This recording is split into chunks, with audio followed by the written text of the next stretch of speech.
Mateus 9. Entrando Jesus num barco, passou para o outro lado e foi para a sua própria cidade. E eis que lhe trouxeram um paralítico deitado num leito. Vendo-lhes a fé, Jesus disse ao paralítico: Tem bom ânimo, filho. Estão perdoados os teus pecados. Mas alguns escribas diziam consigo: Este blasfema! Jesus, porém, conhecendo-lhes os pensamentos, disse: Por que cogitais o mal no vosso coração? Pois qual é mais fácil? Dizer, estão perdoados os teus pecados, ou dizer, levanta-te e anda? Ora, para que saibais que o Filho do Homem tem sobre a terra autoridade para perdoar pecados. Disse então ao paralítico: Levanta-te, toma o teu leito e vai para a tua casa. E levantando-se, partiu para sua casa. Vendo isto, as multidões, possuídas de temor, glorificaram a Deus que dera tal autoridade aos homens. Partindo Jesus dali, viu um homem chamado Mateus sentado na coletoria e disse-lhe: Segue-me. Ele se levantou e o seguiu. E sucedeu que, estando ele em casa, à mesa, muitos publicanos e pecadores vieram e tomaram lugares com Jesus e seus discípulos. Ora, vendo isto, os fariseus perguntavam aos discípulos: Por que come o vosso mestre com os publicanos e pecadores? Mas Jesus, ouvindo, disse: Os sãos não precisam de médico, e sim os doentes. Ide, porém, e aprendei o que significa. Misericórdia quero, e não holocaustos. Pois não vim chamar justos, e sim pecadores ao arrependimento.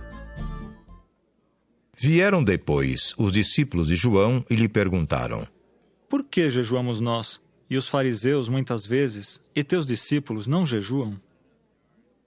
Respondeu-lhes Jesus: Podem, acaso, estar tristes os convidados para o casamento enquanto o noivo está com eles?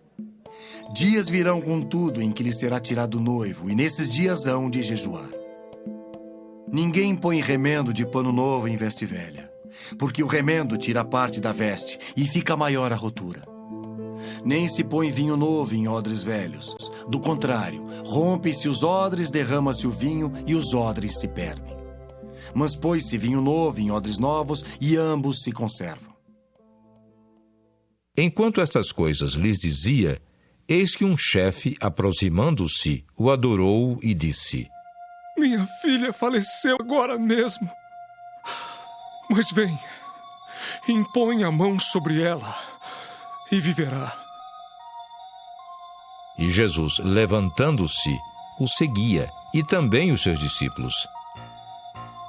E eis que uma mulher, que durante 12 anos vinha padecendo de uma hemorragia, veio por trás dele e lhe tocou na orla da veste, porque dizia consigo mesma: Se eu apenas lhe tocar a veste, ficarei curada.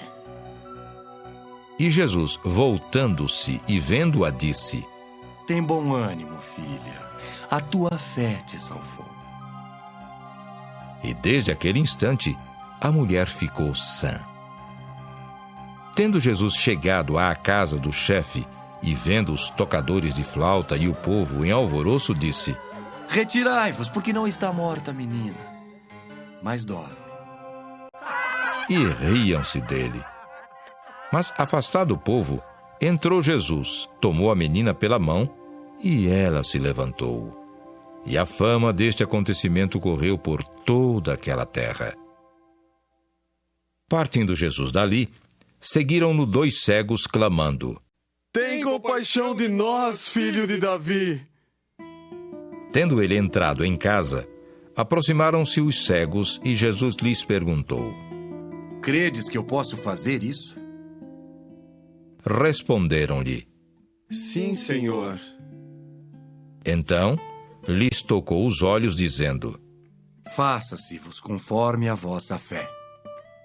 E abriram-se-lhes os olhos. Jesus, porém, os advertiu severamente, dizendo: Acautelai-vos de que ninguém o saiba. Saindo eles, porém, divulgaram-lhe a fama por toda aquela terra. Ao retirarem-se eles, foi-lhe trazido um mudo endemoniado. E expelido o demônio, falou o mudo, e as multidões se admiravam, dizendo: Jamais se viu tal coisa em Israel. Mas os fariseus murmuravam: Pelo maioral dos demônios é que expele os demônios. E percorria Jesus todas as cidades e povoados, ensinando nas sinagogas, pregando o evangelho do reino e curando toda sorte de doenças e enfermidades. Vendo ele as multidões, compadeceu-se delas, porque estavam aflitas e exaustas, como ovelhas que não têm pastor. E então se dirigiu a seus discípulos: A seara, na verdade, é grande, mas os trabalhadores são poucos. Rogai, pois, ao Senhor da seara que mande trabalhadores para a sua seara.